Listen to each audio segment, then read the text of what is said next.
Back in the days when we thought of the bad guy, the villain, we had a stereotypical definition of how the bad guy would look like. Tall, big, burly, perhaps wearing a striped t shirt, having a mole on the cheek, and probably a big, burly mustache as well. But that definition, as it stands today, is completely out of the window. And not just today, it's been happening for a while now. That the next door guy could well be the serial killer on the prowl or a mad sociopath.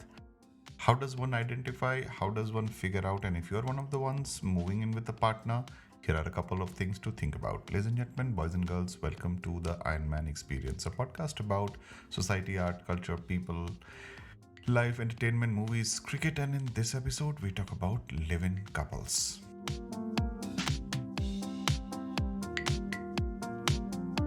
If there was one thing that most parents would like to share with their children who are already living in or about to move in with a partner, is that what you experience while dating is very different from what you will while living in under one roof.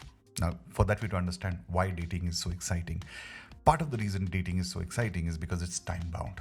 Especially if the date has gone well and you expect to meet the person one more time, then you have a heady rush, right? There's an adrenaline that is pumping and you have this giddy feeling and there's chemistry flowing and you're presenting the best version of yourself. You smell nice, you look nice, you dress well, your charm is to the point and everything is working absolutely like magic. And part of the reason you want this date to be eternal, but you know that you can't because the date is time bound. Maybe in 2 hours or 3 hours of the movie is over, the person will have to go their own way. And so that pain of separation makes it that much more exciting that you know that come tomorrow, next day, whenever the next opportunity arises, that you will meet again. And that is why dating is so exciting. Now, imagine if you had a situation where from the movie that you went out for a date, you actually went home together. Now, so the date is endless, right? So one way of looking at a live-in relationship is like it's an endless date, which means there is no beginning, there is no end. So you probably go to work, there is no sneaking out, there is no seeking permission, there is no waiting, there is just, then responsibility kicks in. Then who's paid the bills? The dishes washed? Is the house clean? And suddenly a completely different side, which is the realistic side or the practical side, starts to emerge, which is counterintuitive to romance in most cases. Right. And so that's when the fun or the excitement out of the dating thing goes out.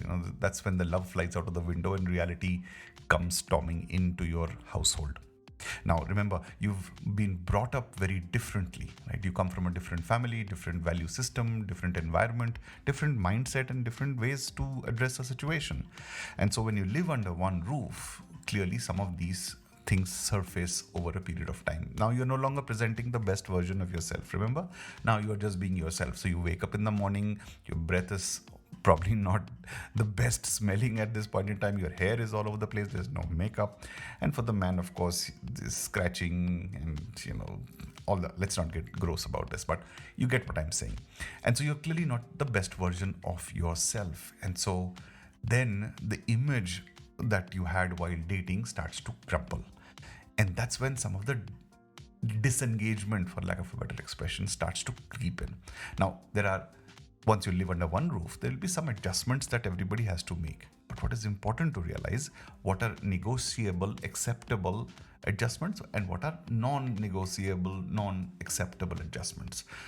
Acceptable adjustments could be in the form of, you want the AC you're used to being at 16 degrees, but the partner wants it at 20 degrees. So you adjust with that.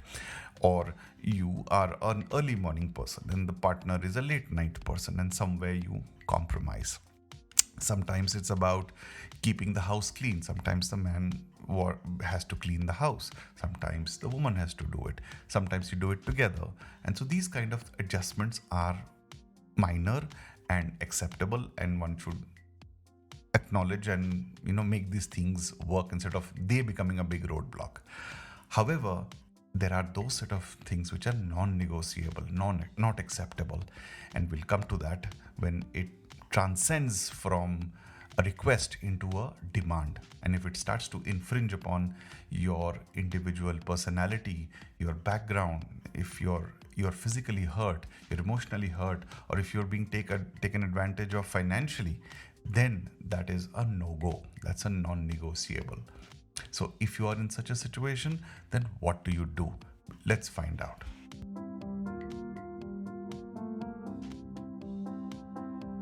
It is the year 2022, soon going to be 2023. This was considered future just about 20 years earlier. If you see some of the movies in the 90s, 2020 was to be the future where it would have been an idealistic society, very progressive, full of science fiction and everything. But as it turns out, we find some of the age old problems continue. Age old problems like insecurity, jealousy, rage, anger, hatred, and deep rooted craziness. And that is something which has become more prevalent and surfaced much more. The heinousness of crimes that are being committed now probably are at an all-time high, or should I say all-time low, in terms of how low people can stoop and to what dark depths and recesses of the mind that they can chop people's bodies up, put them in a tandoor, they can throw them, strew them across the river, or just put them in the refrigerator. I mean, the heinousness is just crossing all boundaries and limits of even imagination. And so it makes you wonder. So you are in this situation where you are outside your hometown, living in a big city, working in an office, you meet a colleague, you hang out at restaurants, pubs, you go for movies, and you get to know each other. Seems like a fun guy, good sense of humor, decent looking, almost like the next door boy.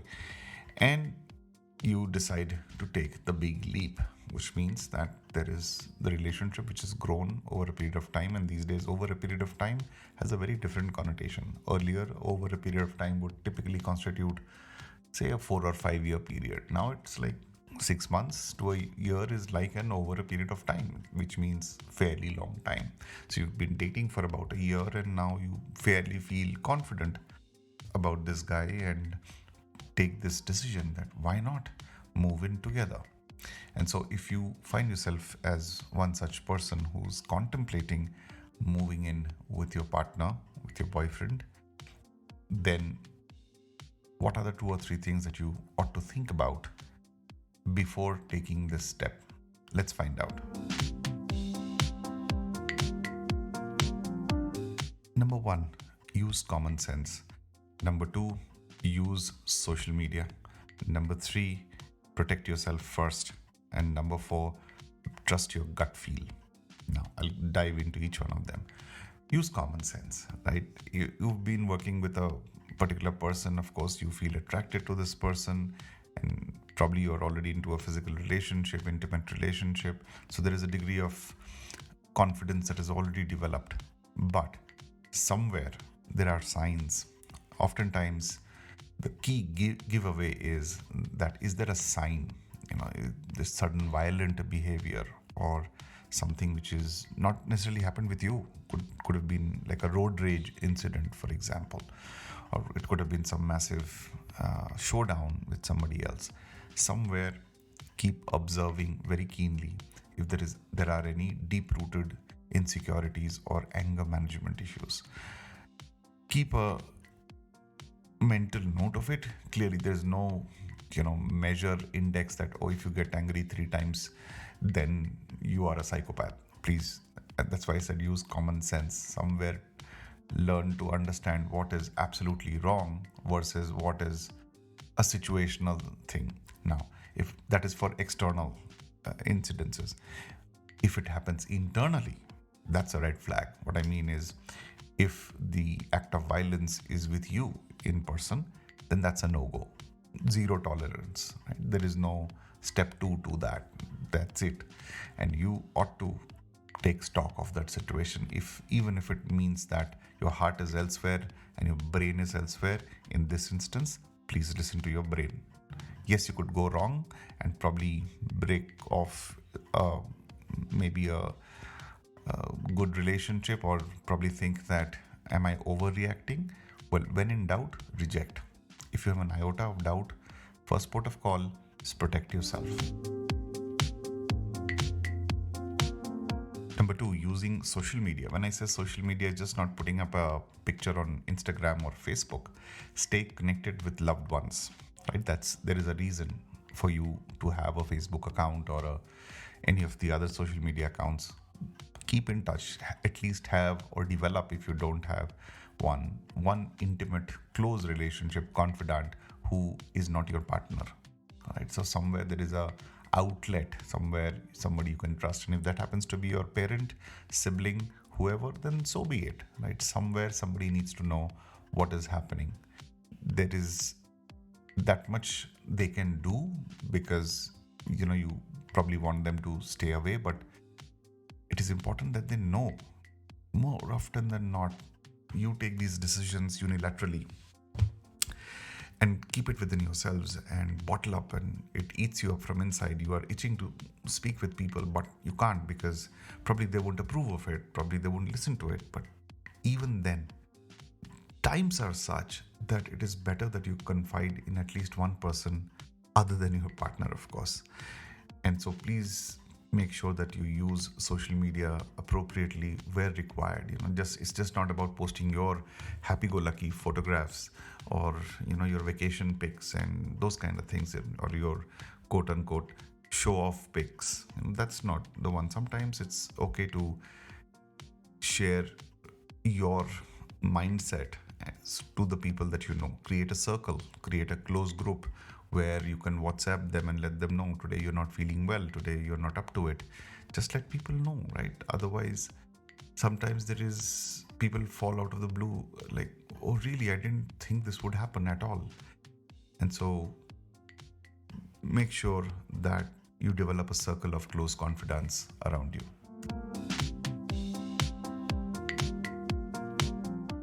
Number three, protect yourself, right? At all times, no matter what state of your self-esteem is, give it priority, that you should not be messed around with. I know some of you have this thought that, am I being oversensitive? Am I overdoing it? Maybe it's common. Maybe I should develop resilience. Maybe this person will change. Maybe my love will change this person. More often than not, that doesn't happen, right? And I'm taking a step ahead and saying, for example, if you took a wrong decision, right? You misread into something. That's an extreme thing, right? That the person was perhaps innocent and you misread a situation. That's what you fear the most, isn't it? Suppose you took a wrong decision. There is still room for you to turn around and apologize and say, hey, look, I was maybe insecure. I was feeling a little unsettled, and here are the reasons why. And so if you can forgive me, and we can work on addressing some of these trigger points which make me be in or act in a certain way, then our relationship will become stronger. So if you can manage to do that, that's a good conversation. It'll also explain to the other person that you don't mean harm. You're not like forever doubting the person, but you are trying to improve yourself, if that is the case. Alternatively, you may just find out that everything is wrong with the other side and you took the evasive action just in time. Finally, trust your gut feel. Women are blessed with this internal voice. Try and develop that. There is no scientific evidence that I can suggest to prove that, but I guess you know what I'm saying. Somewhere, if that means you need to meditate a little bit, you need to listen to your inner voice a little bit, and like I said, allow for that element of error, that you thought something and it was actually nothing. It's all right, but as long as on 10 times you are correct 9 times, that is good, right? If the one time you're wrong, then you learn from that experience, and then you understand and you go deeper before forming an opinion or a judgment. But many a times we have that voice in our head, but we just don't listen it. In fact, you suppress it. That is where the problem is. And if you are in doubt, if you're in confusion, as I mentioned earlier, the voice is ringing in your head, but your heart is saying something else, please talk to somebody. Talk to someone you trust. Don't think that you're alone. There are people all around you who probably would help you. And if you think that you cannot share this with people that you know, please seek professional help. Right? Professional help is available. Go to a psychologist, go to a psychiatrist. Don't have such stigma that, oh my god, if I go to a psychiatrist, will they think I'm mad, that neurotic woman or something like that? No, it's very smart, it's very mature of you to consult a professional and to sort your mind out. They have studied this, remember? They're qualified, they're certified, they will understand the subtext. So don't worry about, I hear a lot of conversations where people think, what if I say something which is not true and the psychologist will diagnose me incorrectly? Now, that's not true. See, it's their profession. They will know when you are bullshitting. They will know when you're just making an emotional response, and they will know when there is fact behind what you're saying. See, they understand the subtext, the underlying layer, and so you have to trust them. And you do your research. I'm not at all suggesting that you take a random decision and the next available psychologist, you just land up at their clinic.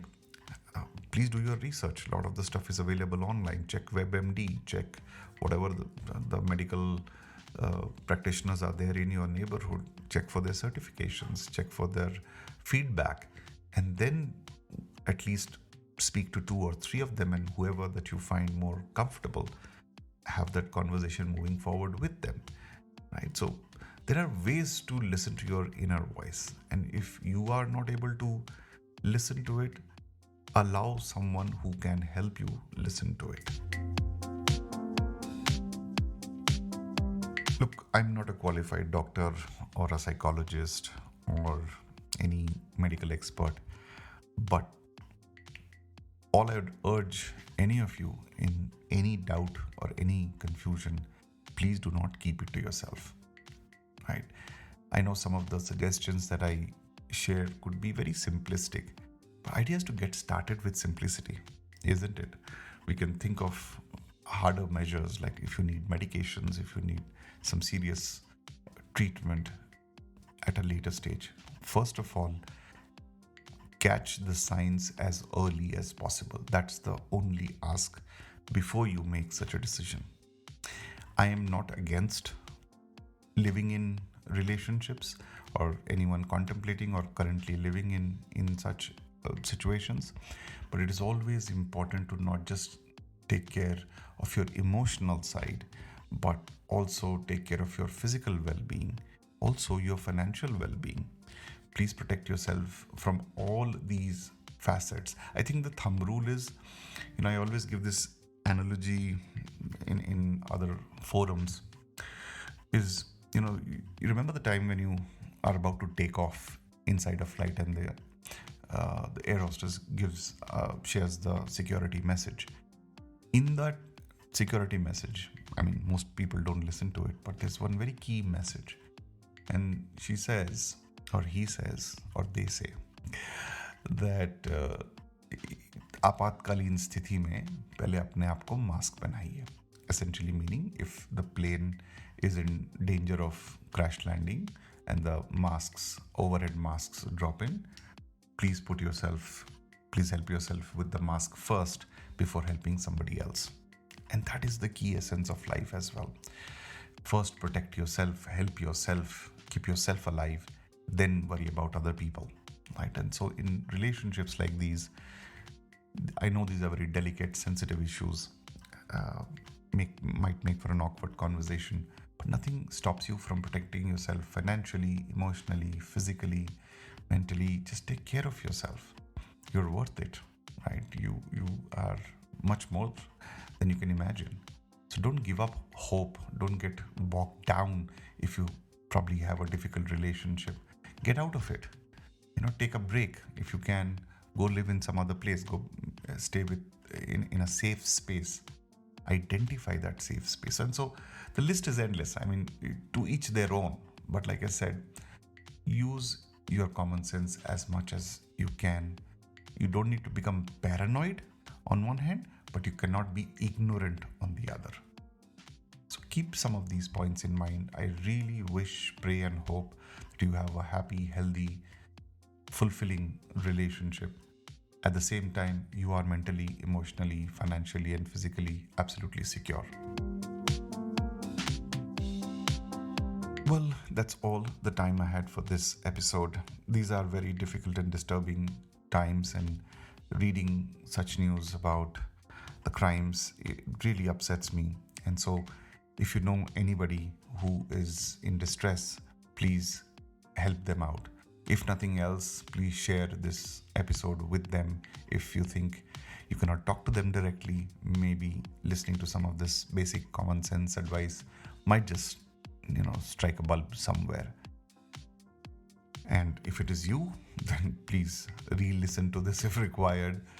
And I'm not just this is not self-promotion, right? I genuinely mean good. I mean to help strike realization. I mean, one of the reasons I do this podcast is to make people think a little differently than what they have been doing. You know where to reach me on my social media handles, #Ionisms, on my Twitter or Facebook. And if you are so keen, then please leave a feedback or questions or thoughts or suggestions.